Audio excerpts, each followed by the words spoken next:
Hello, Shaker Heights Varsity baseball fans. Sorry for the late start. We already had the national anthem. We already had the the plate meeting out in front of you, but now we're looking to get things started. Excuse us also that the audio is a little different. We're working without a headset today. The equipment issues have been prominent pregame, but we're not going to pass blame, though it was not me. I want to make it clear.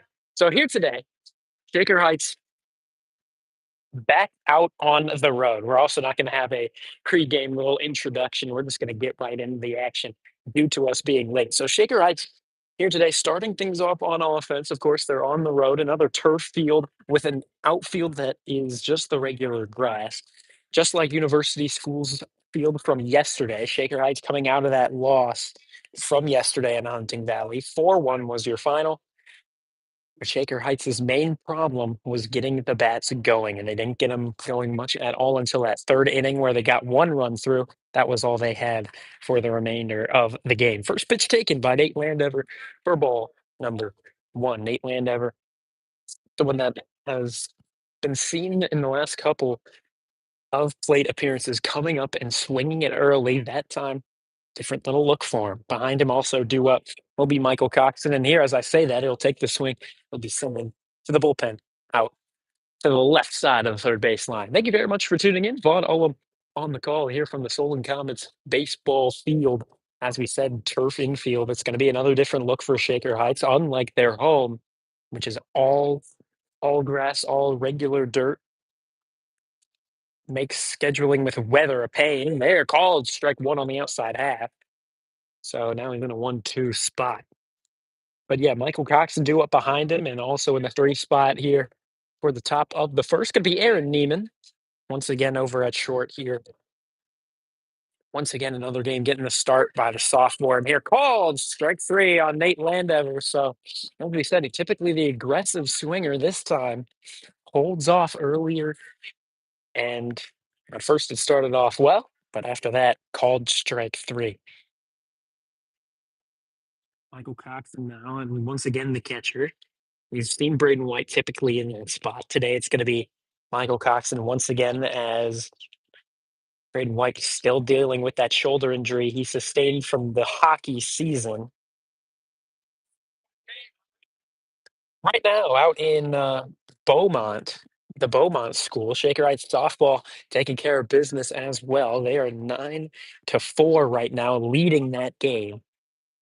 And that softball team has something different to them this year. Here, Michael Coxon blasts one out in the center field. Center fielder under with ease. Jones makes the catch, and there is out number two.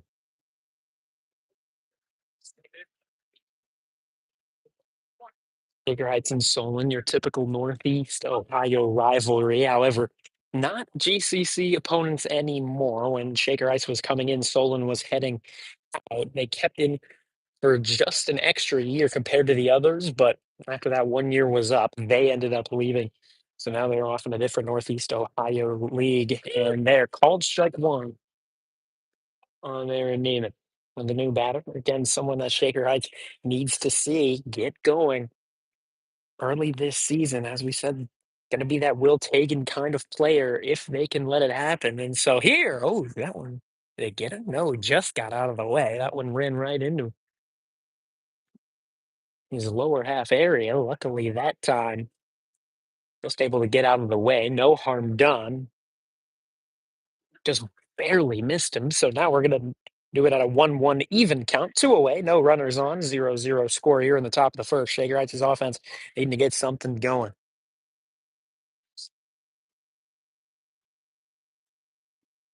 There's the next pitch from Cohen. This one blasted it into the back netting behind home plate. We're going to do it now at a two-strike hole once again for Aaron Neiman. Shaker Heights has worked their way into two-strike counts easier than a lot of other high schools. And while I just said it was easy, it's not exactly a positive matter for Shaker Heights. They need to limit strikeouts. Yesterday, strikeouts once again a piece. The University School pitcher, he was able to strike him out 7 times, and they're taking for ball two.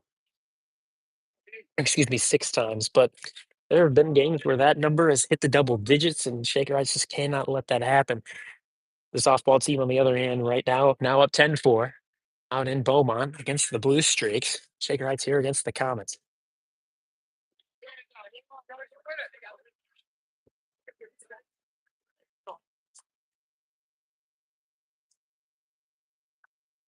And Neiman working this count full after being in a two-strike spot. Braden White would be up behind him, the designated hitter in today's game. As we said, not playing catcher after he sustained that hockey injury, but we'll see if he gets the chance. This one swung on, and this one belted out in the center field. Jones ranging over to his right. He'll make the easy routine grab, and there is out number 3. So once again, 1-2-3, down go the Red Raiders early on in the game. That's just something that they need to work on, is that offensive piece. But Shaker Heights on defense, if they can get things cooking, hopefully they can play a good defensive game like they did yesterday. Hopefully getting the win this time around. We'll be right back. Casey Robinson back on the mound here for the Red Raiders. We'll be right back with you here from Solon, Ohio.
And we're back out here in Solon, Ohio. Shaker Heights taking on the Comets in a public school. Not exactly a rivalry matchup anymore, but it still kind of feels like it out here in Solon, not too far away, back at home base. But Shaker Heights will actually be closer to home base tomorrow against Beechwood.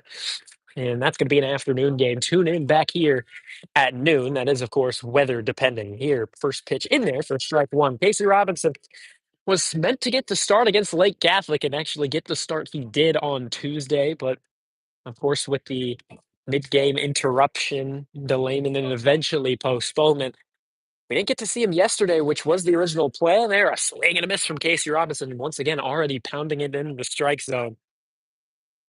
And so it'll be big time if Casey Robinson could come back into regular season form just like he started out well yesterday. We'll see. On the 0-2 delivery, this one popped up. And this one has enough on it to reach out into the middle of left field. And there is Eli Stolfus. He'll make the grab. And with that grab, we're going to take a moment, tell you the defensive makeup out there. Out in right field, we have Quinn Malone, Nate Landever once again back in his leadoff spot in the batting order, but also back out in center field. Eli Stolfus, the man who just made the grab, out in left field. On the infield here today, Wesley Lewis getting the start over at first. He's not going to be in the batting order today. That's who Braden White, of course, is batting for in the order. And then Andy Berglund at second, Aaron Neiman, the other middle infielder. This one lined over into center. That one just going to fall down in front of Nate Landever. So the Comets with their very first base knock there with batter number 2, Fritz, starting the day off 1 for 1.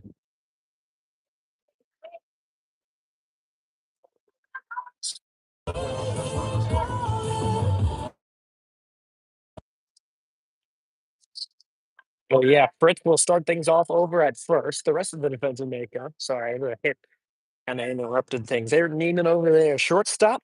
Malachi Krenz once again over at third.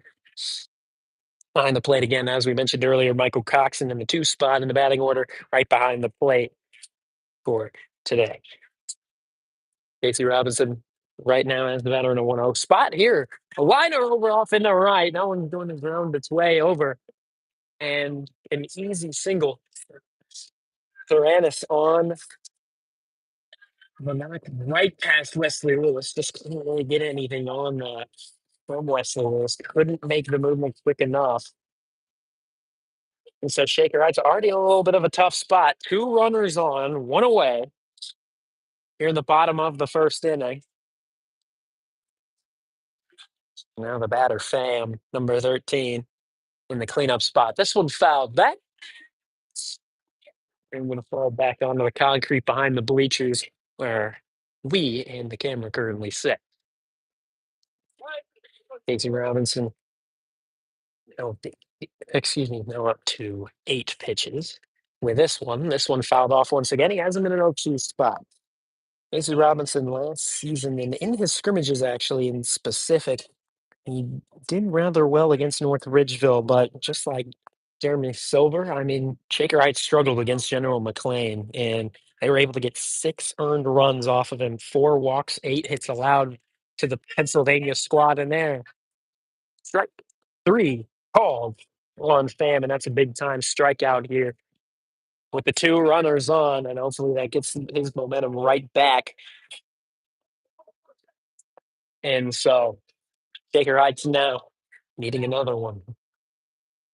Freed now the batter, and he'll take this one just on the outside half of the plate once again. Casey Robinson, a guy that here at the high school level, he doesn't have necessarily the most speed. He's not one of those guys that you see throw 90 miles per hour, but he's one of the guys that has great movement. And we saw that again in his couple of innings out against Lake Catholic, and that one just missing up and in. 1-1, your count, 2 away, 2 runners on. But Casey Robinson is a kid that has movement. And while we were there against Lake Catholic, you could just see his slider move at the very last minute before it reached the plate. And I mean, his movement on these pitches were just absolutely filthy. And he's able to pound the strike zone and he's able to locate pitches where he wants them. And that's just something that you can't see as much as you will in the professional leagues, is just that control that Casey Robinson has. This one flown out in the left field. Eli Stolfus works his way to his right hand, and he'll make the routine grab on the run. And there we go. 1, 2, 3 go down the Red Raiders. But on the other hand, Solon, 5 batters deep, took care of those 3 outs. 2 runners left on over at first and second. And we'll see if Shaker's offense can finally get something going here in the early 2 innings. We'll see. Thank you very much for tuning in. Vaughn Ullum on the call. We'll be right back with you here from Seoul.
And Shaker Heights back up on offense. Due up here, Braden White, Casey Robinson, and Malachi Kranz. Braden White, the DH here today, designated hitting for Wesley Lewis, who is playing over at third, but he's being batted for in the order. And Braden White, a guy that we saw yesterday, actually, I think deeper, he was into that 6th spot in the order, which is typically not where he lands. But he's consistently been able to lay on hits earlier this season, which is something that Shaker Heights really needs out of him, is just hits that aren't home runs, as much as we do love them. Last season, only had 6 hits, 3 of them were home runs. So obviously a 50% success rate is great. That one fouled off over to the Little League practice over here to the right side of the first base line. But yeah, Braden White, that's just something that we love to see are the singles, like how he got a single up against University School. Right now, his average through that is a .333 as he went 1 for 3 that day. This one fouled back into the netting once more behind home plate. And now he's worked himself into a 0 ball, 2 strike count. Nobody out just yet as we're getting set here in the top of the second inning. Braden White, wearing number 11 today. Yesterday was number 12. But again, we mentioned it all yesterday. I mean, that mix up of in jerseys between him and Sam Luther. They meant to swap jerseys, but Sam Luther didn't have the right black jersey. It was something weird like that. And so with that, Braden White takes this one inside, but yeah, he had to deal with the fact that the black jersey is just going to be different than the number on his red jersey, only by one. But regardless, Braden White here today, number 11, even though yesterday, number 12. Shaker rides back in there, red look. Here's the pitch. That one down low doesn't get the call. Solon fans clearly frustrated with that one. That was close, but just a little bit low, and that evens it up 2 balls, 2 strikes. But yeah, Shaker Heights back in their red look, which is typically meant to be a home look, but with Solon out here in their full white, it doesn't exactly matter. And here's the pitch to Braden White, and this one another single right between second and third, able to find the gap once again, and that's exactly what I'm talking about. He's gotten a lot better at consistent hitting, not just power hitting, and that's something Shaker needs if they want to continue getting their offense moving forward. We all know that 4 spot, it's meant for the power hitter, and that you can be, but you always want them to just have more of that consistency. Last season was a bit of a struggle. This season, it's off to a phenomenal start. That's going to move his average up to .500. And Casey Robinson now due up here in the 5 spot, number 5 on the back of his red jersey as well. Went hitless in yesterday's affair, 0 for 3. Struck out once, and that one misses outside and a little bit elevated for ball number 1. Oh, and now up to 18 pitches here. Braden White taking the lead. He can sometimes be a threat to run, but typically he won't. Not in this position here. Casey Robinson with a big swing and miss. 1-1 even goes your count. Casey Robinson here today, your pitcher. He started off just fine, though he hasn't exactly been in an easy position. He let 2 runners on in that first inning. And now here showing bunt, but he'll miss it. And the infield umpire says, "Did he go?" And no is the answer from the infield 2 balls, 1 strike, nobody out just yet. Next up would be Malachi Kranz. He's in the on deck circle taking his power swings. Braden White now taking the lead off of first. New pitcher Cohen on the 2-1. Taking his time. Now here's the pitch. And this one outside. Braden White is running, and the tag there. Oh, no, just didn't apply it, I suppose. Just missed him. As the throw was a little off the money to the right of second base, and he just wasn't able to lay the tag on him. Braden White in there safely with a steal of second. Casey Robinson now to 3 balls, 1 strike. Braden White creeping up on the base paths. And now here's the 3-1 delivery. This one outside. Casey Robinson will take the 5-pitch walk. Jog his way over to first. So no, Casey Robinson had 2 runners on. The difference here is that there's nobody out just yet. And here's an RBI opportunity for number 15, Malachi Kranz, the third baseman in today's game. Kranz, a guy that before Myrtle Beach has never played third base, but now specifically with Isaac Lazar out for JV here today, and Sam Luther sustaining an injury as well, he's really the only third baseman available. And here's the bunt situation. This one fouled up. It's clearly frustrated that one didn't get laid down, but oh well. Malachi Kranz, also a guy that went hitless yesterday. Granted, Shaker Heights only did have 3 hits against University School yesterday. The opposing squad, the Preppers, had 8. White taking his lead off of second, Robinson following suit over at first.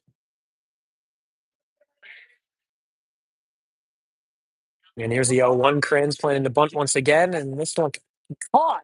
And now Braden White caught up in a rundown, and or excuse me, not a rundown. They just threw on the second, and there's the force out over at second, and there you go. Double play for the Comets. That was just unfortunate. That one just barely popped into the air. The catcher, number 7, Dunmeyer, able to make that catch clearly, and yeah, just barely missing into foul territory. Regardless, it didn't ever hit the field. And so now Robinson, the only runner, as he's over there taking the lead off of first. A swing and a miss that time from Quinn Malone starts his AB. Seventh man in the batting order.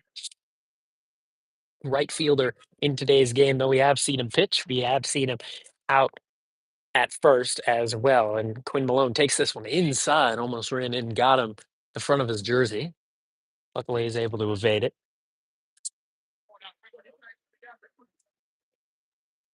Quinn Malone technically actually making his very first varsity start. So is Andy Berglund. We did see him at the very end of the regular season last year, but he wasn't there for the start. So for both of them, it's going to be their first varsity start.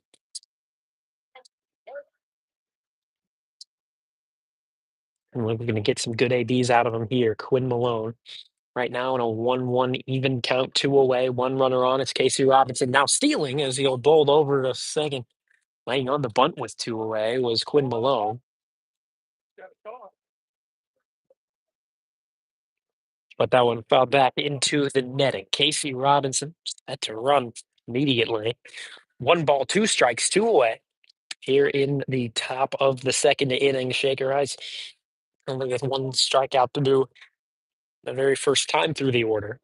Here's the pitch to Quinn Malone and a swing and a miss. He got him on another K. I guess that's called the announcer jinx, isn't it? Just talking about a lack of strikeouts, and then there you go. Swing and a miss from Quinn Malone. Shaker Heights will be back out on defense. The Comets have Duup, Zhao, Dunmeyer, and Sanders. We'll be right back to see them take the plate on offense. We'll see if they can drive in the very first runs of the ball game. Thank you very much for tuning in. Vaughn Hollow on the call. Casey Robinson set to take the mound once more.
And for the bottom of the second, Casey Robinson needs to continue to limit his pitches, as we saw out in Lake Catholic, just barely tracking above 20 in that 2 inning affair. Again, interrupted, delayed, and eventually postponed to a later date that game against Lake Catholic from Tuesday.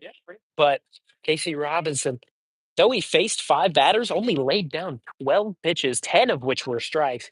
So his approach, no different from that game on Tuesday. Here's the first pitch from the lefty, and this one grounded over to Aaron Neiman. He'll make the play, and the throw across the diamond in time to Wesley Lewis over at first, and a quick and easy out from number 21, the sophomore over there. Easy routine looked at time for Aaron Neiman. Next up, due up next would be, here, let me get the batting order. That'd be Dunmeyer, number 7 here today. The catcher behind the plate, he made that spectacular grab right next to the third base line here. Slapped down over in foul territory to the left side. Hit the front of a Solon dugout.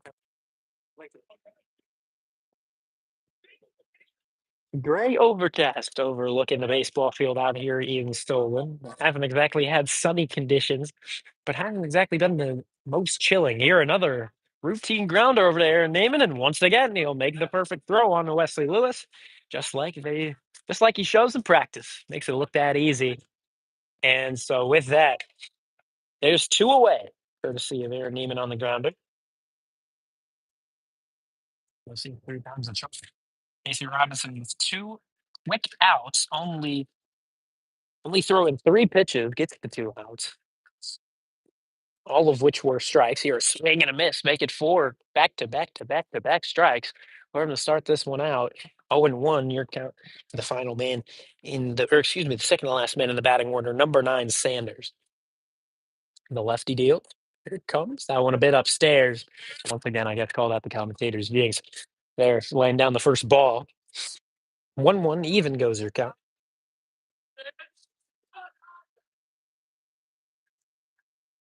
Next offering, that one going to be just down low. Sanders clearly more of a patient batter comparatively to the bats who have already gone.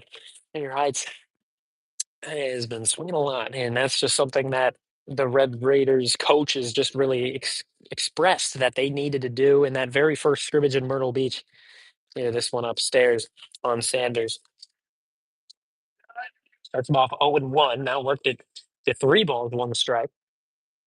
But yeah, the main thing for Shaker Heights' offense was not to take strikeouts without moving the bat in there. Ball 4 called on Sanders. 5-pitch walk issued to the right fielder. And up next will be the third baseman. We'll see if Shaker Heights is once again able to get out of a runners on situation. But here, once again, 2 outs. Goldberg, the new batter, stepping in. Righty-lefty matchup, preferable to the batter. If he's able to get on, the next man represents the top of the lineup once more, the shortstop, wearing number 4 for Solon.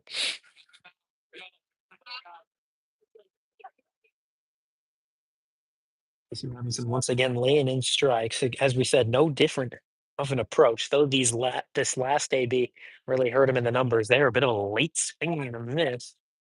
It was early, regardless. That one was just off from the batter Goldberg. Got him in an 0-2 spot. And here's the pitch. And boom, again, swing and a miss. And with that, Casey Robinson brings the Red Raiders back into the dugout with a little bit of momentum. McKay will do that for you on the mound. Casey Robinson's second of the late afternoon game. Shaker Heights still in a tight affair with the Solon Comets. It's 0-0 after 2. We'll be right back.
And we're right back to it here for the top of the third inning. Shaker Heights able to get a little bit of that offense going with 1 hit and 1 walk for the Red Raiders. They got 2 guys on with nobody out. But after that, a faulty bunt led to a double play. And Shaker Heights needs to reset here for the top of the third.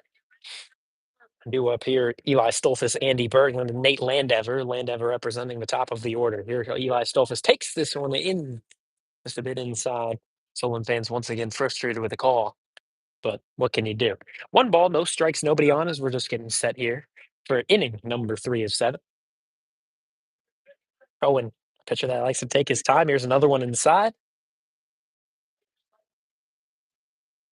Eli Stolfus, just like a lot of them yesterday, went hitless 0 for 3 in that one. And he also pitched in yesterday's game, which was also a little bit shaky, but only let in one in a bases loaded situation here. Another ball misses off. 3-0 goes your count. 3 straight balls to begin the inning. Not a good start for Cohen, who's now up to 31 pitches on the day. Weston Robinson only 23 pitches, 17 strikes on the Shaker Heights defensive side. Casey Robinson once again just pounding the strike zone, making it look easy. That one taken for strike one, as we said yesterday. I mean, if a count goes 3-0 in high school baseball, you will never see a batter get a green light. No different here. And now the 3-1. That one missing low and inside, or excuse me, an outside a little bit. But regardless, as it fell to the dirt, it was obvious. Eli Stolfus takes first on the drive. And the easy 5-pitch walk issued him. He'll be standing now over at first. So just like last time, first runner is on with nobody away, and Andy Berglund representing the bottom of the order now out, and now it looks like the catcher stopping, calling time, giving a signal out to the field in front of him. Stolfus was not hitless against the U.S., but other than that, he got hits in the 2 scrimmages in which he batted out in Myrtle Beach, or excuse me, that's Eli Stolfus that I'm looking at. Game changer, not exactly up to date, but that's Eli Stolfus. By the way, out for the softball team right now, Shaker Heights beating Beaumont now by 9. So they're close to getting that kind of mercy rule. If it got to 10, or excuse me, if it got to 5 innings here, Berglund was set to take another bunt once more. Umpire says he did not go. 1-1 even goes your count with Stolfus over there at first. Andy Berglund, on the other hand, he did bat against General McLean, a game in which the offense struggled to get going. They did throw on 4 runs. Now the catcher making his case known to the umpire. The catcher clearly thought he went, but he did not. But yeah, he was the one guy with multiple hits in that final scrimmage in Myrtle Beach. That one being, or excuse me, in that middle scrimmage against General McLean. The last one was up against Williamstown. Here, another bunt situation. Berglund sends the bat back once again. And once again, the bunt not going to work out because it's off target. I believe everyone here at the park knows what he's going to be doing next. It's going to be laying down the bat in a horizontal position. Oh, never mind. And that time took that one on the outside half. Strike 2. 2-2 goes your even count. Eli Stolfus still over there at first, taking his time. Cohen up to 37 pitches now on the day. Of those 37, only 20 hitting the strike zone. Or excuse me, of 37, 19 hitting the strike zone. He's issued 2 walks, 2 strikeouts so far. Most of the outs have come through the air on a fly out. They're typically out to the center field. Center fielder originally was Jones, now is Zhao. Count goes full. 3 balls, 2 strikes. Nobody out just yet with a runner on first being Eli Stolfus. Andy Bergman could get out, and that would mean trouble as the top of the order comes up to bat. Nate Landever in the on-deck circle. And here's the late payoff pitch, and this one fouled back into the netting behind home plate. Going sent for the bleachers, just the netting. Always lucky that that's there to protect us. Unlike in MLB, it took them too long to realize that they had to make that netting a bit wider. And here the netting isn't exactly wide, but you also don't have bleachers set all around the ballpark, so it's not much of a need for that. It's only just behind home plate. Here's the pitch, and this time Andy Berglund definitely went, and there an ugly little slide from Eli Stolfus will get to second. So I guess regardless of whether the bunt worked or it didn't, they will move the runner over to second. So an RBI opportunity here for Nate Landover, who struck out his first time up. The called strike three to Nate Landover, a guy that loves to swing early in the counts, but that time he just let that strike three sail on by. Here's the pitch. Nate Landover grounds this one right to the second baseman, Fried. Fried almost with an error, but here, Nate Landover, did he beat it out? Oh, they said he was out. And my goodness, he was, I'm 100% positive that that was safe. But, and I mean, I guess you can see it there at home. You can see it on the right side of your screen. But yeah, I'm almost positive that that was safe. I don't think we needed replay review. But there you go. You could hear Coach Welsh exclaiming. He 100% thought that was safe. He had the best look at it right there to the right of the first baseline. But oh well, what can you do? Eli Stolfus moves up 90 feet once again. He's over at third. One ball getting past Dunmeyer can mean Shaker Heights getting on the board first.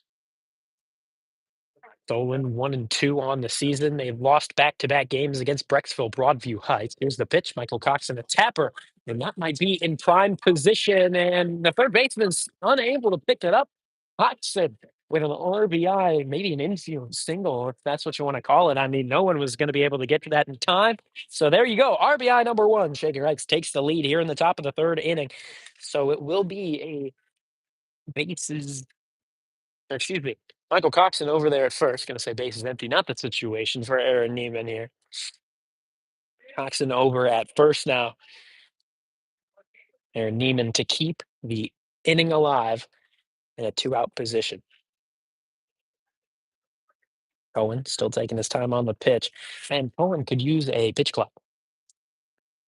One of those high schools, we said that a lot last season, specifically with some of these opponents like, I don't remember who exactly, it might have been Strongsville. But man, some of these pitchers like to take their time.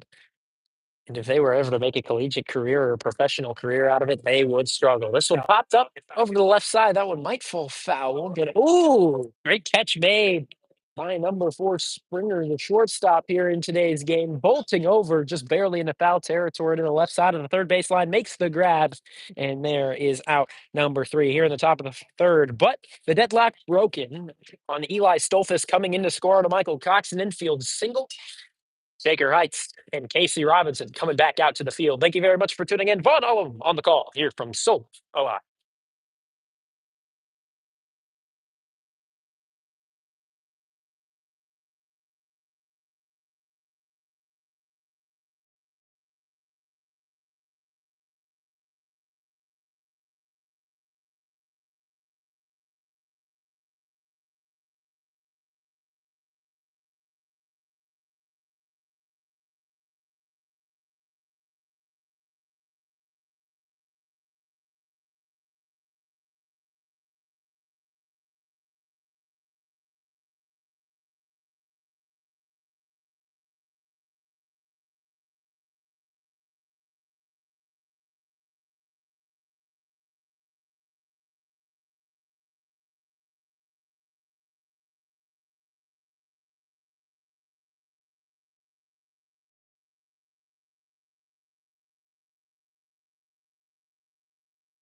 Well, it was no home run RBI, but Shaker Heights was able to get onto the board first with a Eli Stolfus run in on an infield single tapper down the third baseline from Michael Coxon. As we said, wasn't the prettiest of baseball, not exactly what the Yankees are doing out in New York, but I mean, it can get the job done, and that's why teams like the Guardians compete against the Yankees when they're on the playoff series. Small ball can sometimes get the job done, though we're not speaking about the Guardians right now.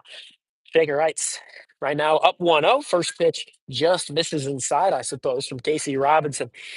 the junior back out on the mound here for the bottom of inning number 3. Right now his pitch count only up to 24, 17 strikeouts for, or oh my goodness, not strikeouts, strikes for him. And this one lasered out in the left. That one could get out. No, just hits off the wall.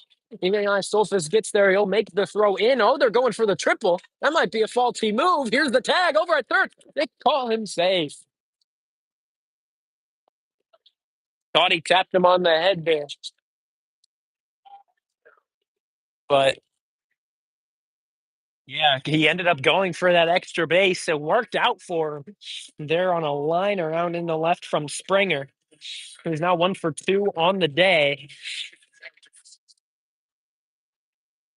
My goodness.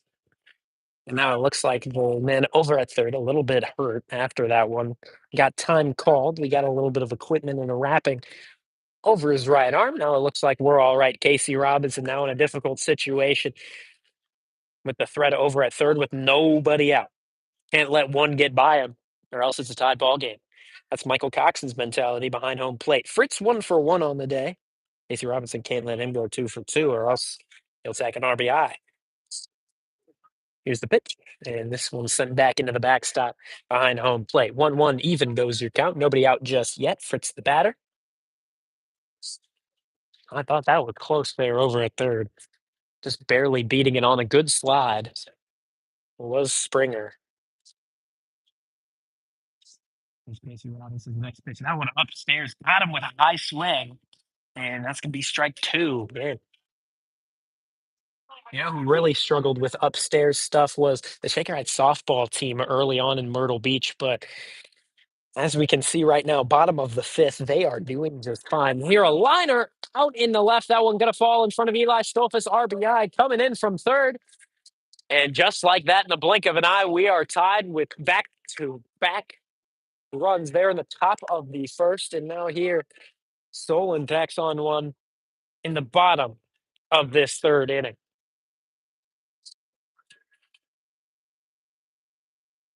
But yeah, Shaker Heights right now for softball, right now up by 10. So with one more out, because they're in the bottom of the 5th, with one more out, they mercy him in 5 innings. Shaker Heights softball. There you go. There's strike 1 called. But Shaker Heights softball, man, they have been different since that blowout loss in their first scrimmage against Myrtle Beach. After that, then they came out, played against runner-up of the state of Virginia, played them till the very end. Though they lost by 6, that was a competitive game. Strike 2 in there.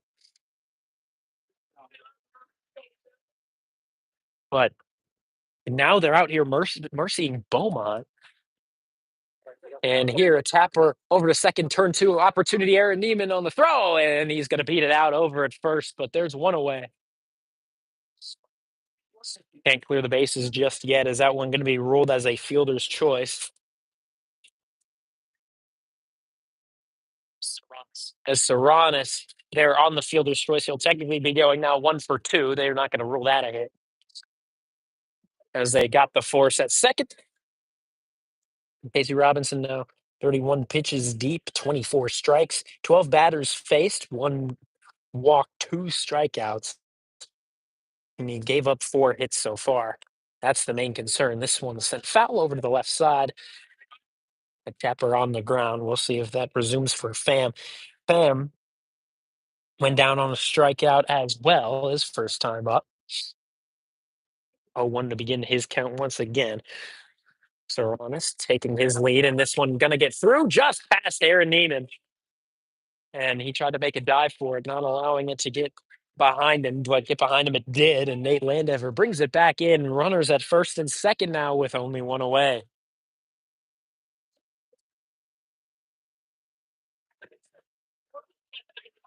That brings Pham the first, Serranis over at second. Freed 0 for 1 on the day, but he's got an opportunity here. That's 5 hits now. Worked against Casey Robinson. And here's the pitch. And that one going to be right down Main Street. That one for strike number 1. 1 away, 2 runners on here. First and second occupied here at the Solon Ballpark. As we mentioned, turf infield, regular grass outfield. Here's Casey Robinson's next delivery. This one popped up. Should be an easy pop fly. Andy Berglund calling off Wesley Lewis over there at first. Makes the grab over his head. But there you go. There's out number two. Simple one pitch, one out situation, and everyone just kind of takes a deep breath after that one. Always feels a lot more comfortable. Even if the base is loaded, there's two away, just always feels so much more relieving as a baseball fan or a player, I'm sure. Here's the first pitch to the new man's out. That one in there for strike number one.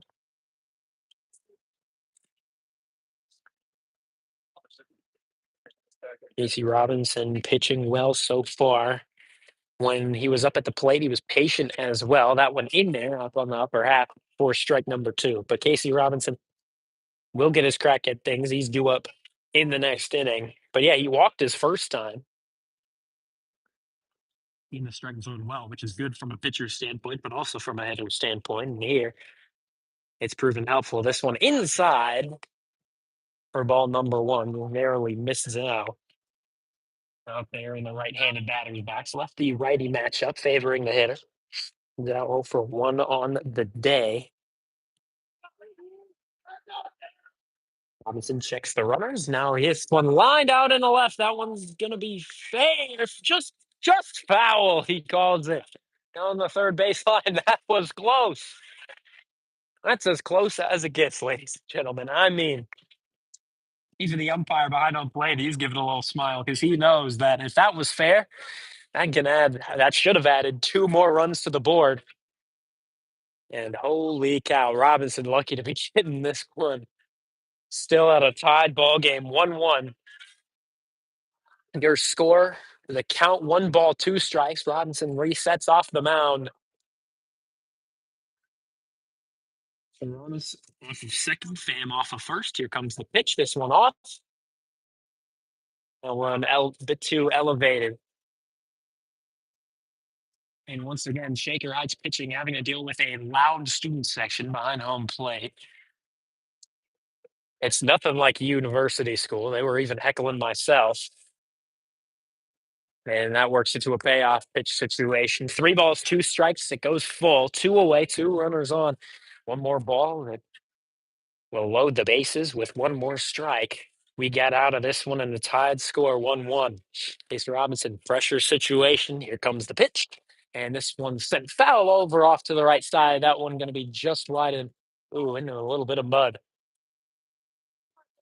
over down the concrete path on the first baselines. But yeah, that one out of play. We're going to be doing it again. That payoff pitch with 2 away, 2 on. Zhao 0 for 1 on the day, looking to go 1 for 2 and bring in some runs. Here's the pitch. And this one sent up. Aaron Neiman able to bring it down. Here's the throw on the first. A phenomenal pick from Wesley Lewis and a great defensive play from both Aaron Neiman and Wesley Lewis on the pick. And there you go. Shaker Heights gets out of this one. Still a tied game at 1-1. 1 run did come in that time on a leadoff triple on the inning and an easy single made it happen.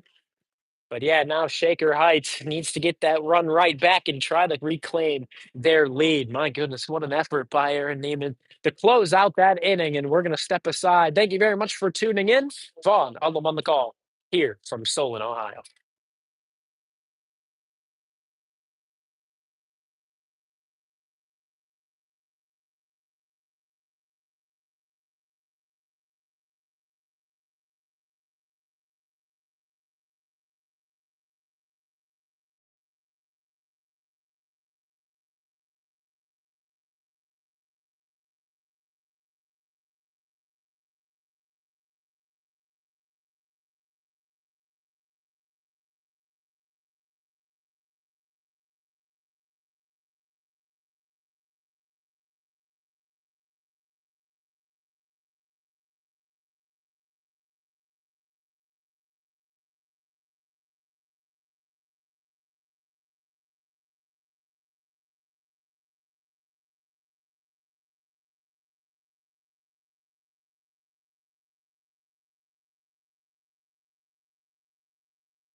And after the throwdown over to second, Shaker Heights is back up to bat. One run for each in the third inning. Besides that, all scoreless in the first two innings. Here we are in the middle inning, inning number 4, and Shaker Heights looking to reclaim their lead right back. Braden White, Casey Robinson, Malachi Crayons due up here for the starting 3 here in the 4th.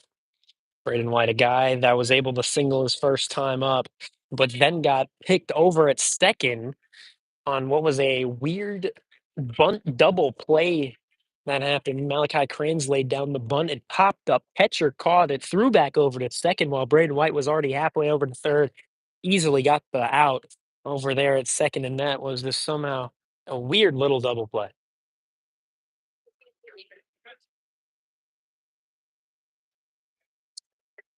2-0 goes your count to Braden White, the designated hitter in today's game. We'll see if we get him back in the catching position at all this season after the shoulder injury. Of course, your shoulder takes a beating in that catcher position. It was his throwing arm.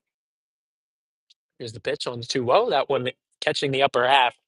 2-1 goes your count. Nobody out just yet. Nobody on. We're just getting started here in the top of the 4th.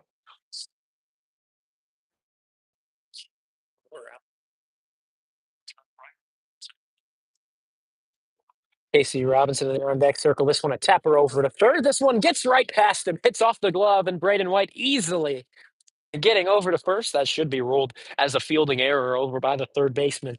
But Braden White now was 1 for 1. Now he's going to be, I suppose, 1 for 2 if he's reaching on an error. But regardless, he's over there as a base runner once again. And yeah, they're going to rule that one a reach on error. So Braden White 1 for 2 now on the day, but he's been a base runner twice now. Hopefully this time not going to get picked there over at second. Casey Robinson, your Red Raider pitcher. I was waiting for a long time again. This guy likes to think out there on the mound. And as you can see, he just likes to take his time a little bit more than a lot of other high school pitchers. Casey Robinson popping this one up. That one either in foul territory or an out. And indeed, the left fielder, Soronis, able to get there and make the grab out in foul territory for out number 1. One away, one man on is Braden White over at first. He reached on the infield error from the third baseman Goldberg, but now Malachi Crans looking to get his first base knock of the new season.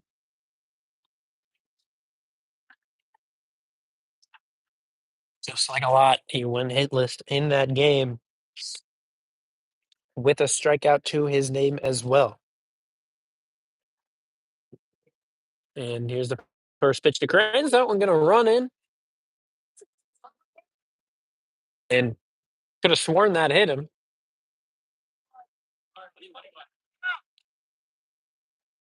There's no way that didn't hit him.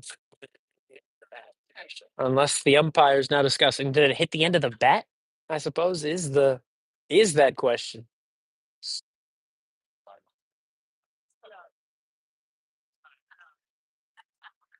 And they're rolling the foul. I think they're ruling it based off the fact that the contact off of his hand was really rather powerful. He's not a guy to typically react to getting hit, but maybe he could have sold it a little better. So we'll start off 1-0, and here he's going to send this one off the shortstop's glove, and that'll work its way just into shallow left, and that should be an infield single unless they rule it again as a reach on error. But come on, I mean, give Krenz a little bit of effort. Hard contact off the bat, and he will move Braden White in the scoring position out there at second, and now Krenz set to take his lead off of first. He'll give his batting gloves off to the first base coach, Joe Welsh. And now he'll take that lead. Braden White moving to his right as well. Cohen doesn't even check the runners. Quinn Malone fouls this one back into the netting behind home plate. No balls, one strike begins his count. Quinn Malone struck out his first time up on what seemed to be a little bit of a half-hearted AB from him. Took his swings didn't look like they were exactly there, but here on the 0-1. That one inside. It's going to get away from him just barely, and now he's going to get him. Oh, this one pops away from the third baseman. Once again, Goldberg having a bit of a struggle out there over at third. And that time, the ball just hit off of his glove. It's going to be a double steal now as Braden White advances up to third and Kranz up to second. One away for Quinn Malone.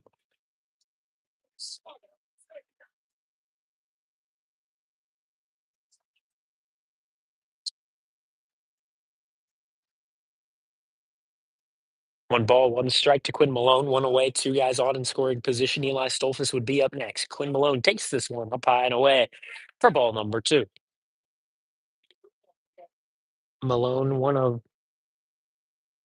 three victims to strike out the first time through the order. It was Nate Landever, it was himself, and then Andy Berglund up in the 9 spot. Malone in that 7 spot. That pitch taken inside for ball three. One more ball, and this loads him up for Eli Stolfus, the guy who has been hitting it a lot better this season compared to last season.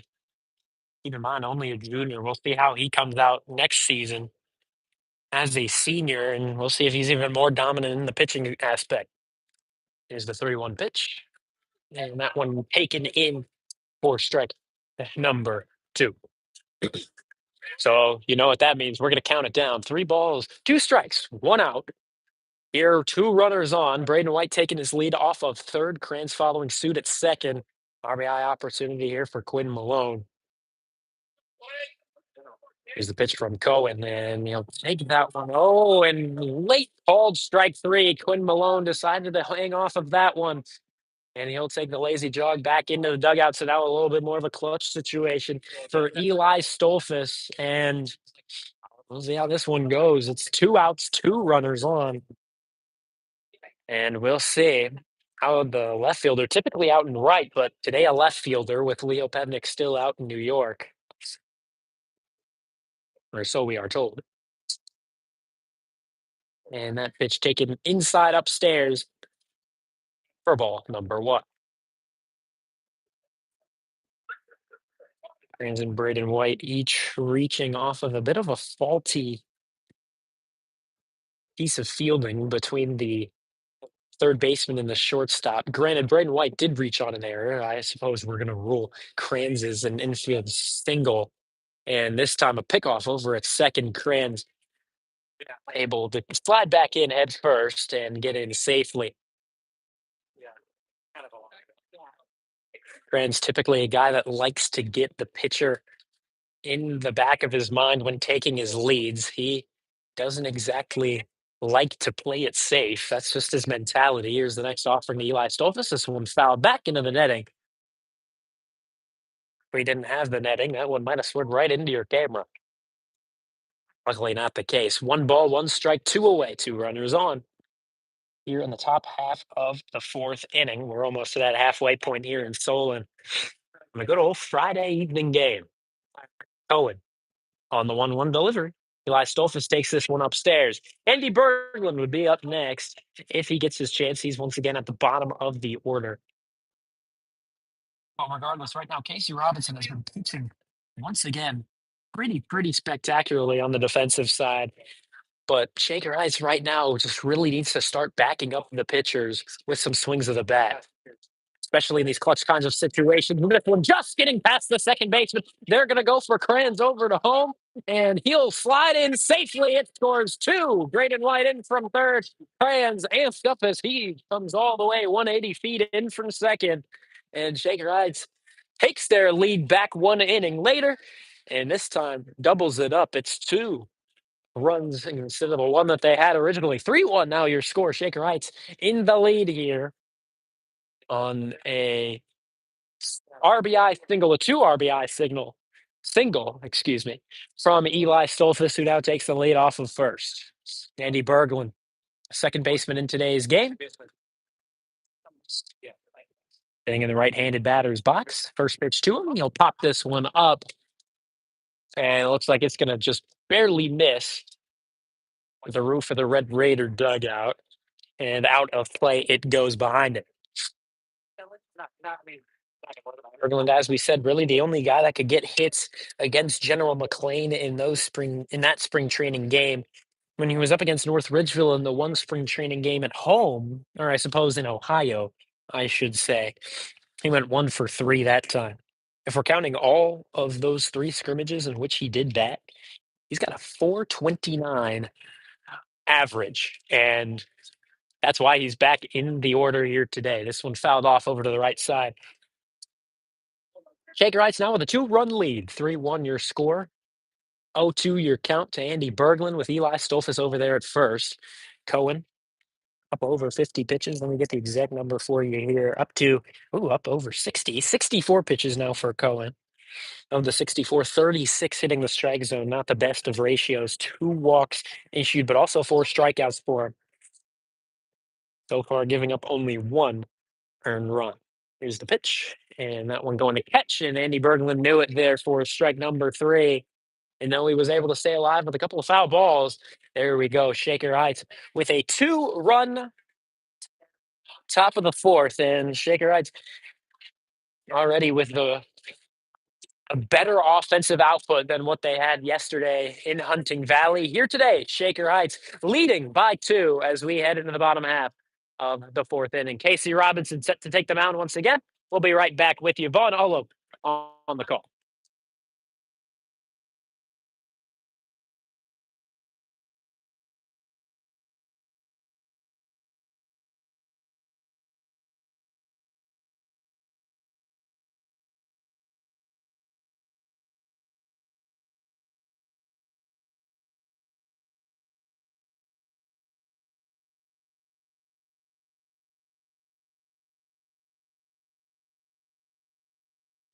Casey Robinson back out to the mound, and he has been doing just fine for the Red Raiders so far. Right now, he's only up to 43 pitches, 10 of which were balls. 33 of those were hitting the zone and getting ruled a strike. 3-1 your score. Shaker Heights in the lead after getting a 2-run RBI knock from Eli Stolfus. Just barely missed the glove of the second baseman looking for the dive.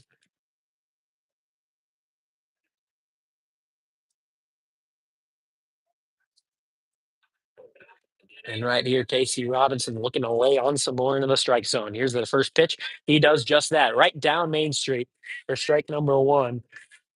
No balls, 1 strike to begin the 8th.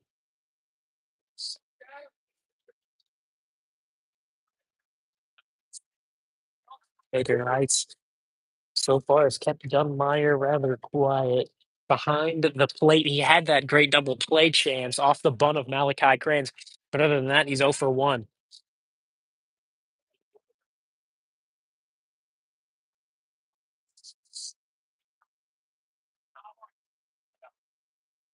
1 ball, 2 strikes now from Casey Robinson up there on the mound. And whenever he's out there and talking with people well like himself and also with head coach Stephen English, and they're a big swing, an ugly swing and miss that time from Dunmeyer. And once again, Robinson right back to it with some more Ks.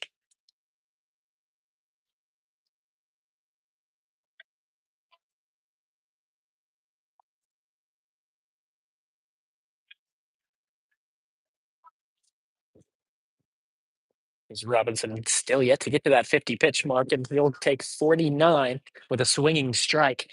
Casey Robinson, as I was saying before that strikeout, he's one of those guys that he's such a, and I know this has become more of a meme these past couple of weeks. Here, a swing and a drive in the center. That one's going to be a line and base hit for Sanders, who takes that strut off to first. It'll go as a easy single for Sanders, and 1 runner on with 1 away here in the bottom of the 4th. But as I was saying, Casey Robinson, one of those guys that I know the statement itself has become a meme of late, but he's become one of those nonchalant kind of guys.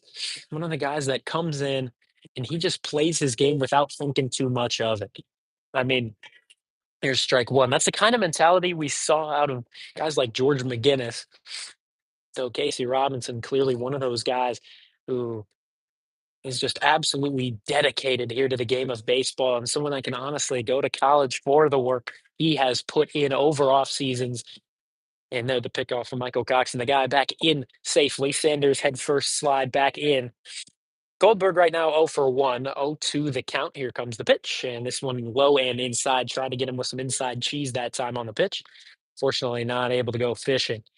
He is Goldberg, but yeah, Casey Robinson, just one of those guys. As we said, not there. The speed is not exactly the fastest, but it's just the movement and the contact pitching that he has been able to work up. But also, he's able to balance that out with some strikeouts that you just saw moments ago, and maybe he can get another as he has 2 strikes now on Goldberg. That one fouled away. We're going to do it again. 1 ball, 2 strikes, 1 away. One guy on. Sanders over at first. Here's the pitch. And here another tapper foul back to the backstop. And now Goldberg fighting. He had those defensive mistakes, but now he's got to rekindle the Comets offense here. He really wants to work them back into this game. He needs to bring momentum back to Solon, and he's still fighting these away. And the Solon dugout getting a little amped up at the fact that he has been doing just that. I mean, he is not going out of this AB without a fight, but we'll see who's able to get the win of it. Casey Robinson, they kick the pitch from the lefty, and this one a tapper over to first. Wesley Lewis just going to handle this one, not go for the 2. Plays a conservative, just steps on first. That one going to be a ground out from Goldberg. Moves the runner into scoring position. Now he's at second. Sanders, that is.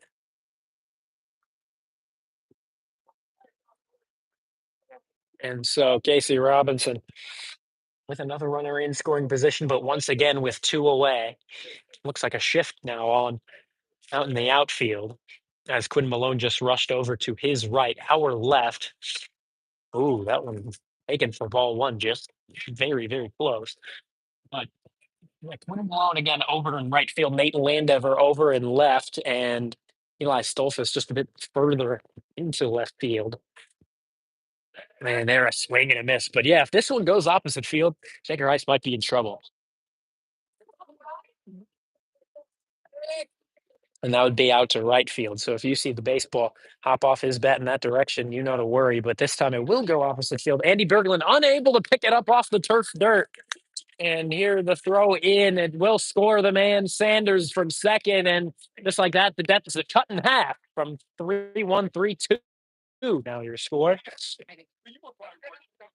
That one just a little bit unlucky. Perhaps they rule that as a defensive error as well. Probably should be. And indeed they will on the game changer. As that's actually going to technically even it up at 1 error per squad. And this one popped up out in the right field. Quinn Malone getting under it, makes the running grab as he works his way in. So Shaker Heights will let 1 slip through, but Shaker Heights was able to get 2 in the top half of inning number 4. So Shaker Heights has the lead. It's 3-2.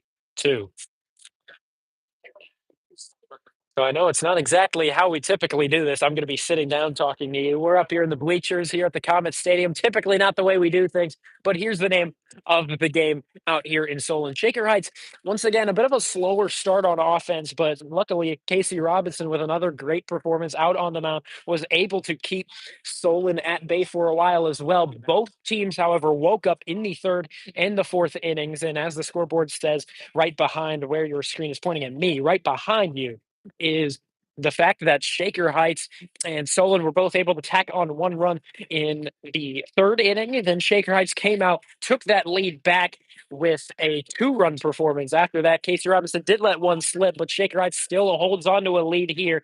And due up is going to be the top of the order for Shaker Heights. And that's just a group of 3 that need to get something done right here, right now, here as we walk in to these later innings. Now it's clutch time for the Red Raiders, a squad that needs to get the bats going. Nate Landover, a guy that took strike 3 earlier in the game, but as the coaches have emphasized after scrimmages, that just isn't the way that they want their team to be prepared mentally. They need to swing the bat, and right here today, they need to be maybe just even a little bit impatient as they got to lay on hits. Yesterday, only 3 for them. Here, they're doing better at it, and that's how they've been able to score more runs. As many runs here as they have had hits in yesterday's game against University School. We're going to send you down back to the Solon baseball field. My name is Vaughn Ullum. Thanks for tuning in.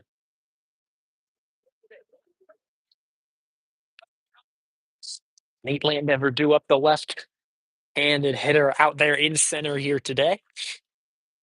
Due up behind him going to be Michael Coxon and Aaron Neiman here to bat for the Red Raiders at the top half of the fifth inning. Cohen, my goodness, get this kid a pitch clock. Takes his time, then lays it in there. That one going to be ball one. But yeah, I mean, Shaker Heights' guys, specifically guys like Tyler Zach, are guys that don't exactly take their time. And on that pitch, a little bit quicker, but once again, missing. Tyler Zach, a guy that when he gets that ball back, he gets set immediately. And as a batter, you got to be ready because he's going to throw that thing quickly back to the plate. Here today, Cohen, just not exactly that same kind of guy. But here's the pitch. And this one fouled up over to the left side. That one's going to hit a little bit of a dirt baseball field out there to the left side of the third baseline. As we said, overcast skies. Luckily, no drizzle. A little bit of yesterday included just that little bit of drizzle. Nothing crazy that we would have to end the broadcast or grab an umbrella. It was just an easier day out there in Hunting Valley. Here today, I suppose more of the issue was it's a little chillier, but again, just nothing crazy. The Ohio weather, surprisingly early in the season, which is a rare occurrence, has held up for the most part.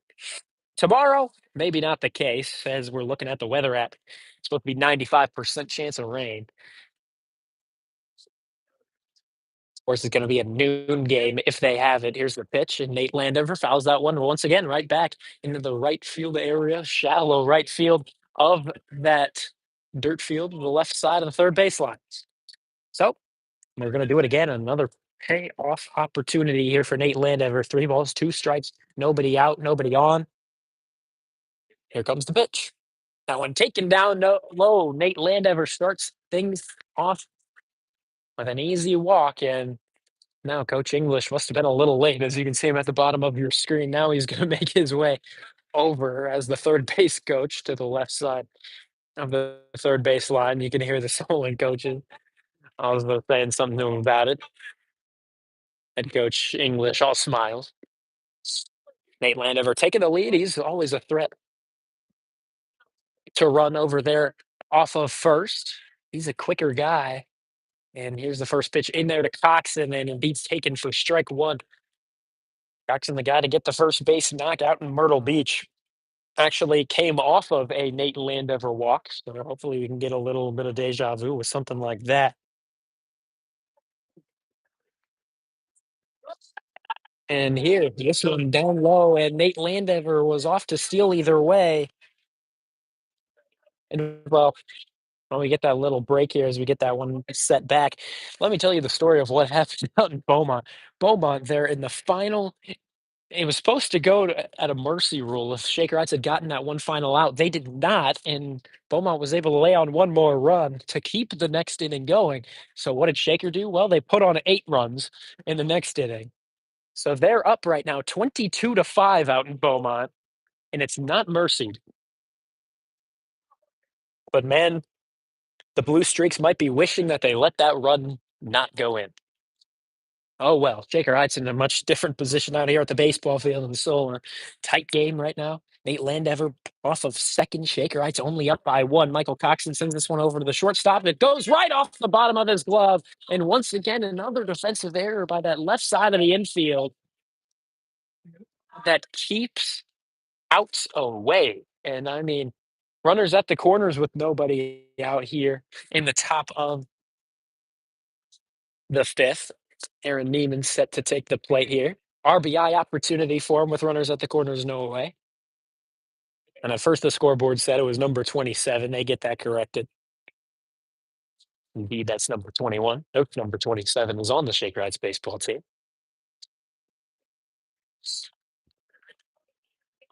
Neiman 0 for 2 on the day so far. Owen taking his time. Here's the pitch. And that one, almost got him up high. Neiman got out of the way in case Landover wanted to make a break for it as it tipped off for the glove of Dunmeyer, but backstop. It's not exactly as sizable as the one against and the one in Hunting Valley, I suppose, University School. If that one got past you, it was an easy run, no doubt, coming in from third. Aaron Neiman took that one up high, and one ball, no strikes to him. Owen checks the runner at third. It's Nate Landever. Over at second, it's Michael Coxon. He'll let that runner be. And here comes the pitch to Neiman, once again taken inside and low for ball two. 2-0 goes your count. Nobody out just yet. Right up behind him would be the guy who's reached twice, and that's Braden White. We'll see if he gets the chance. I can't imagine he wouldn't, unless it's a triple play. Can't imagine that happens, but we've seen crazier in the sport of baseball. Here, a swing and a pop up over to the left side, and it looks like it's going to remain in play. In foul territory, it's dropped. So Aaron Neiman looking to get this one back, but hopefully he can make the most of it. As that one, once again, a left side of the infield making a defensive error. And though that technically won't be ruled as an error, it's definitely a mistake. And that would have been a big time first out for him. But Neiman gets a second chance. The 2-1 pitch, and no, almost happened again. This time it's fouled out of play, just a little bit more on it to carry it. And so from 2-0 to an even 2-2 count, 2 balls, 2 strikes.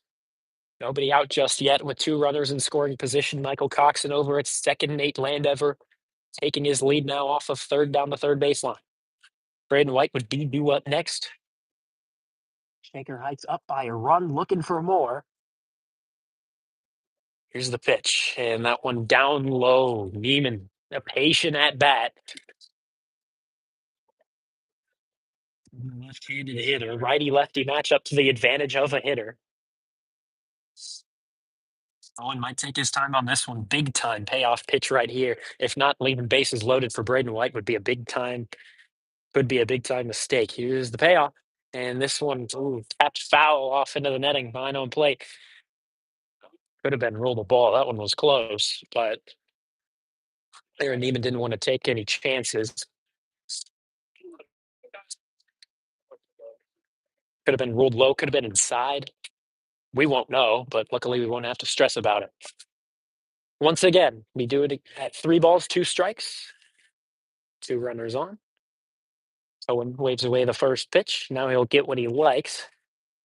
And here comes the payoff delivery, and that one upstairs, made it a little outside, take it for ball 4. And so Braden White comes up, the power guy who has reached on each time he has been up to the plate. He reached the first time on a single, then came on for a reach on error. And I believe that time it was from the third baseman. Now it looks like we are getting a mound visit. We got time for a second there for Michael Coxon, who needed to tie his right cleat. But now we're getting a mound visit as they want to talk things over with the pitcher, Cohen, up to 82 pitches now. And of his 82 pitches, only 44 hitting the strike zone. So not exactly the best of ratios for Cohen, though he has only let 4 walks go by him. He has pitched just too many. And now here in the top of the 5th, it looks like they're probably going to get some relieving pitching out there in the 6th, perhaps regardless of how this one goes, because he is up high in the count. Neiman off of first, Coxon off of second, Landever off of third. Still nobody out. Bases loaded for the power guy, the designated hitter, Braden White. And the first pitch to him, he'll take that one inside. Oh, late call that time from the umpire, an aggressive call. He wanted no doubt. No questions asked. Everyone's saying, all right. No balls, 1 strike. Nobody out. The next pitch to Braden White, and he'll swing and miss through that one. That was a tough swing. He was swinging for a 5-run lead with that one. Some swing in the bat from Braden White could do it, but not just yet, as now he's put in a 2-strike hole. No balls, 2 strikes. And now here, time called, I believe, by White. Indeed, that's the case. Bases loaded for White, 1 for 2 on the day, but in that one where he didn't get the base knock, he reached on an error. Again, that left side of the infield really struggling here. We'll see if it happens again. But here, a swing and a miss from Braden White. Down on 3 pitches. And I suppose that first odd little strike call kind of tripped him up. And after that, his at bat just didn't really feel the same as the next one he swung through. Same with the third and final strike of that AB. With that, Casey Robinson 0 for 1 on the day. He walked as well. That one kept in front by Dunmeyer. Good keep in front. Good block by Dunmeyer. Still, the bases are loaded. Landever over there at third, Coxon at second, Aaron Neiman taking the lead off of first. Casey Robinson, 1 ball, no strike to begin his count. Pitcher in today's game looking to get some offense going for him as well. Here's the pitch, and this one fouled back into the netting to the left side. 1-1 even goes your count, 1 away. And yes, indeed, that softball game did end. Shaker Heights ended things off. 20 hits for Shaker Heights softball today. 20 hits, 22 runs, and they also walked 7 times. Here's the pitch. That one off the plate. Casey Robinson takes that one for ball 2. But as I said, Shaker Heights has just been something different in the game of softball. After that competitive game against the runner-up of the state of Virginia, now it's all confidence and a great mentality for them. This one fouled back once again. We go back to an even count, 2 balls, 2 strikes. But yeah, right now the softball team starting things out 2-0 after they mercy Brush. Now they mercy Beaumont. We'll see if they can keep the mercies rolling on forward because, I mean, come on. They're playing some fun ball out there. Robinson in a 2-2 spot here, bases loaded. Here's the pitch, and oof, got him on a weird looking swing that time, half-hearted. And the pitch was outside, and we'll see, can Cohen get out of this? But, well, we told you about the mentality of Malachi Kranz earlier. This is the kind of guy that will swing for the trees. He lives for these kinds of moments. Shaker Heights only up by 1.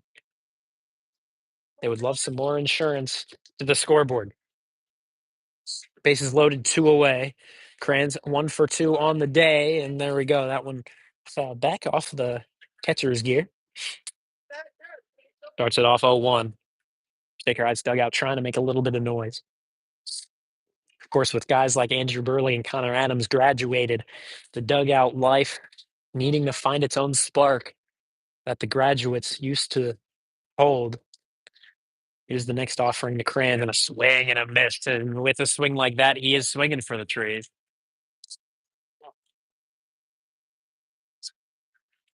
Shaker Heights, again, they got those 3 runs by playing small ball, but right now they're trying to go for the big time knocks. And Kranz finds himself in an 0-2 spot. Here's the pitch, and that one, oof, almost got him upstairs. He'll take that one ball inside.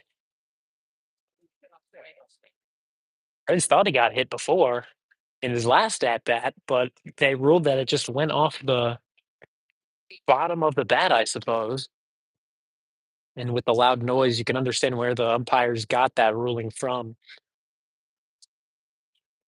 Bases loaded, 2 away, the 1-2 to Malachi Kranz, and this one popped up. Oof. And well, the left fielder calling off the middle infielders, and that's the smart move considering their reliability in the catching department here today. But Shaker Heights had bases loaded, nobody out, unable to do anything with it. And so you can see the slow walk of head coach Stephen English, clearly a little aggravated by that one. You can see it a little bit on the facial expression as he hangs his head down, and he just now got to rely on Casey Robinson back out onto the mound. Dominant performance from him so far. We'll see if he can keep it going here in the bottom of the 5th. He's got a 1-run lead to protect. The Red Raiders up 3-2.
Shaker Heights back out on defense, had bases loaded, but then three straight outs.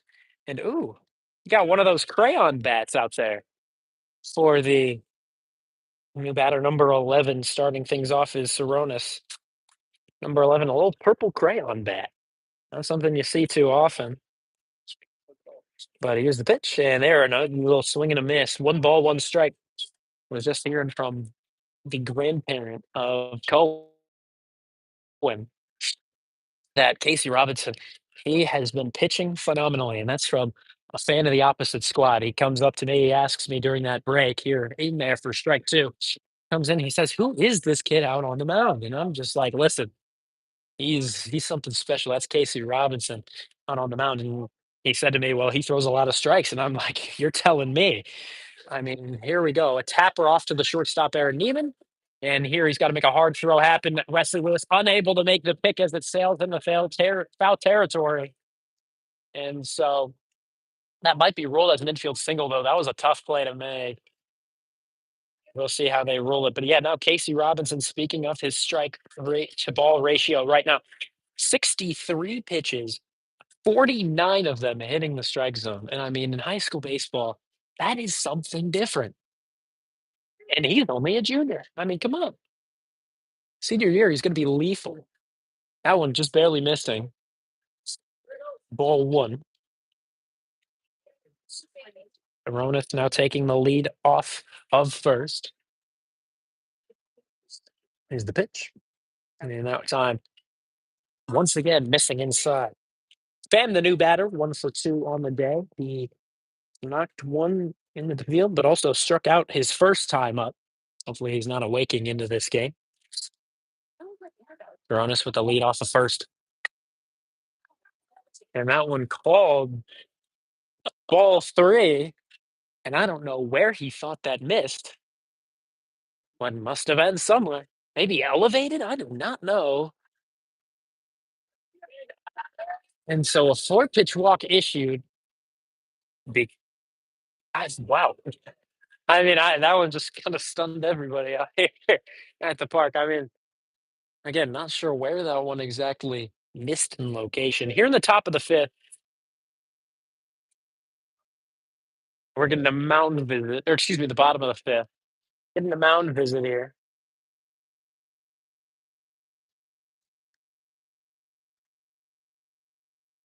Casey Robinson looking good, but after the 4-pitch walk, head coach Stephen English just a little bit more concerned. So he takes his time. He wants to get his guy out on the mound comfortable. And of course, he won't make that change just yet, as Robinson only up to 63 pitches. Or excuse me, past that. Game changer slowed down a little bit here. But yeah, now 2 runners on, nobody out. First and second occupied in that first one. Apparently, that's a strike. Just about the same kind of elevation, so I really do not know where that pitch missed from earlier. But regardless, 0-1 the count. Nobody out. It's Pham off of first. It's Saronis off of second. Robinson checks both runners, and now he decides to step off. Time called. Man doesn't even want to head back over to first. He starts it off out of the timeout, right off of first. And here, Casey Robinson, the throw on the first, and he's out just barely. I think it was the right call. I think he just barely did get him. But that moves 2 guys now in the scoring position. Coach just telling him, listen, you did your job. You hustled down the line. That was all you could do. And so there's out number 1. And Casey Robinson now is in a bit of a situation that Cohen was in. Hopefully able to work his way out of this with no damage done as well. Casey Robinson, the left-handed dealer. Here it comes. And once again, a little late strike call.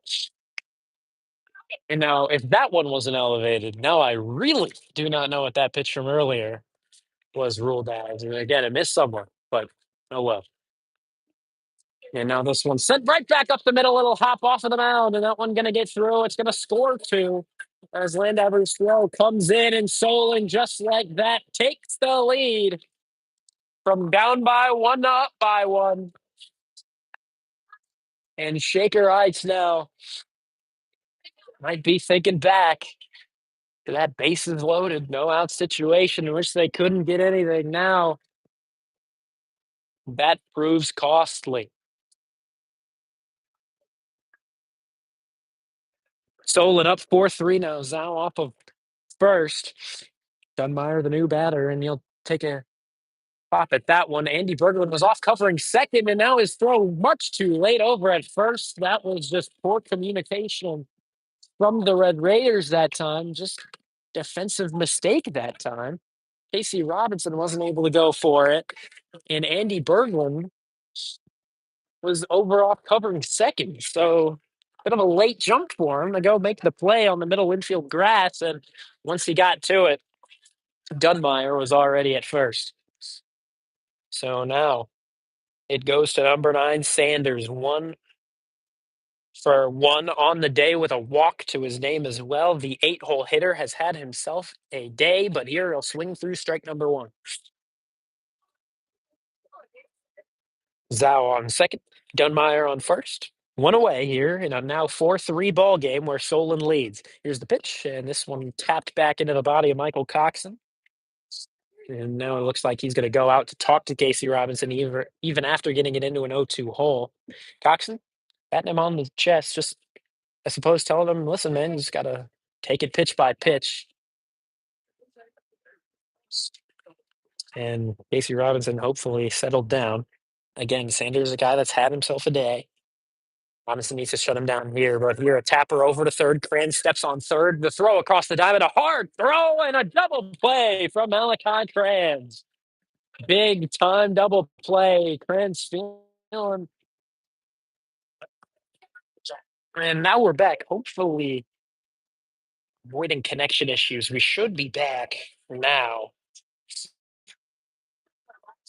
At least we should be. We'll see. Connection has not been the strong suit lately for these baseball games. Luckily, it was just fine out in Myrtle Beach, but that's also because you have a lot in that area, a lot of baseball broadcasting out there in that area. So the connection is just fine. Broadcast should be back up.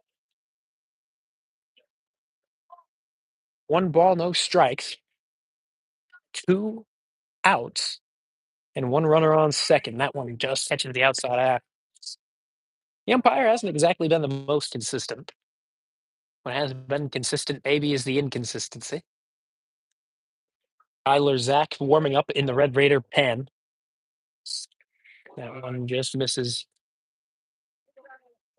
4-2. 2-1 goes your count. Shaker Heights right now will be fighting in their final 3 outs to get back into this one, at least tie things up, maybe take the lead. Saronis trying to keep the inning alive for the Comets. He'll take this one low and away. 3 balls, 1 strike, 2 away. It's Polumsky over at second.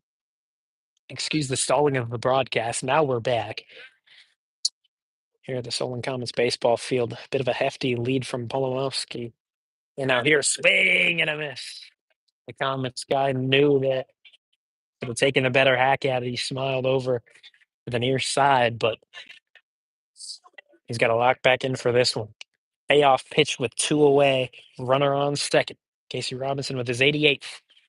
And this one lined out into right. That one's going to get down unless a diving catch from Nate Landever keeps the run off the board and ends the inning. And Shaker Heights can always use the momentum with that one to get the bats back. And it's actually going to be Nate Landever due up first. Hopefully he's not too gassed, as now he's got to head up into the left-handed hitter's box to get the Red Raider offense going.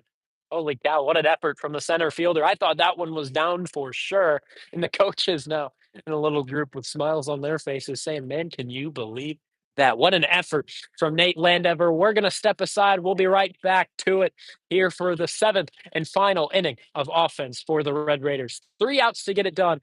1 run is the deficit to the advantage of the Solon Comets.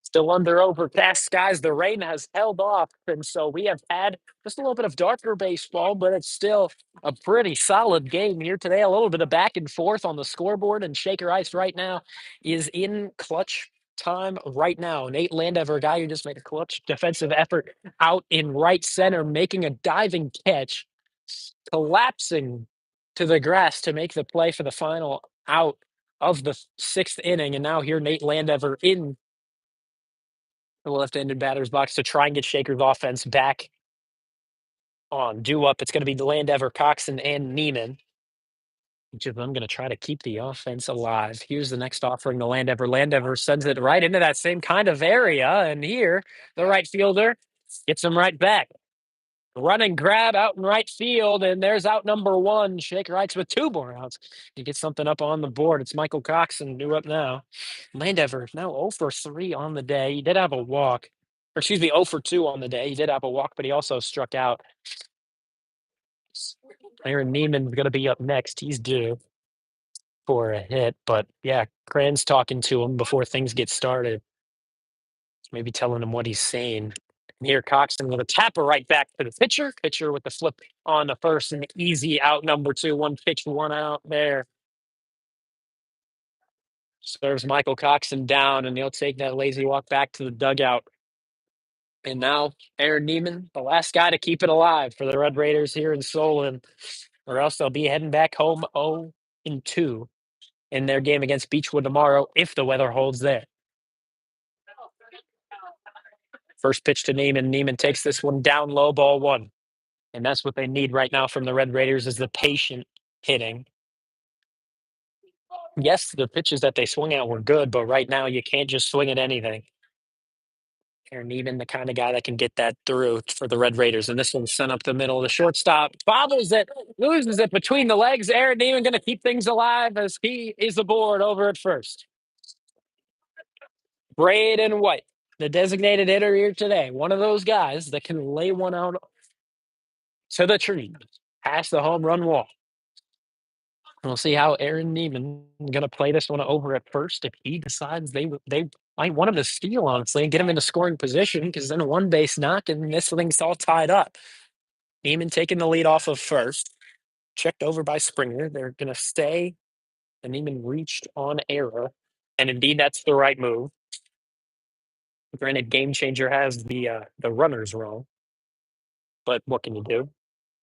Says it's only one away with Coxon aboard and Neiman up to bat. That's not correct. 1 ball, no strikes, 2 away. Braden White to keep things alive. And here's the pitch. Braden White with a swing and a miss.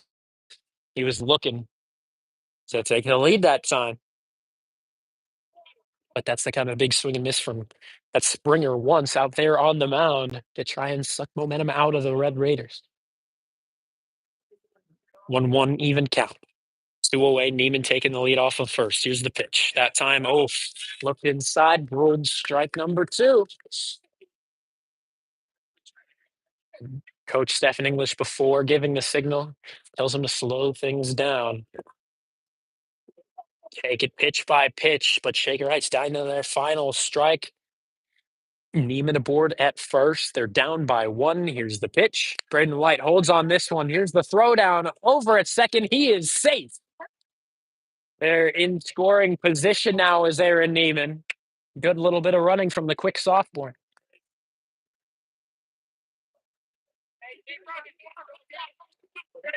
And so now one base knock can tie things up, but another pitch going the wrong way can end the ball game.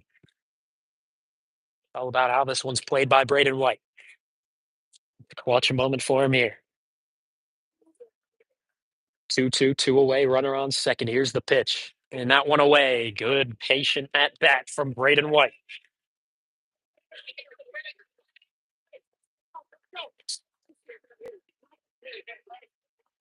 So these are the kind of moments that the kids dream of. Full count, 2 away, runner in scoring position, opportunity to take a lead, but also just to tie things up. Braden White in the right-handed batter's box. The righty delivers and a swing and a miss. Pitch would have been ruled ball 4, but he got him hacking, and that ends the ball game. So once again, for the Red Raiders, hurting them here is the lack of hits.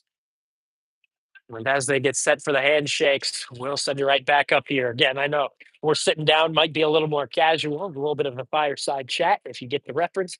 But Shaker Heights here today, once again, just out hit. And you can see it on the box score. I mean, 8 hits to 4 hits. Solon, honestly, for Shaker Heights, they were only lucky to be down by one in that final inning. And Shaker Heights was in that position, in it till the very end with Aaron Neiman there in scoring position. They just weren't able to get it done.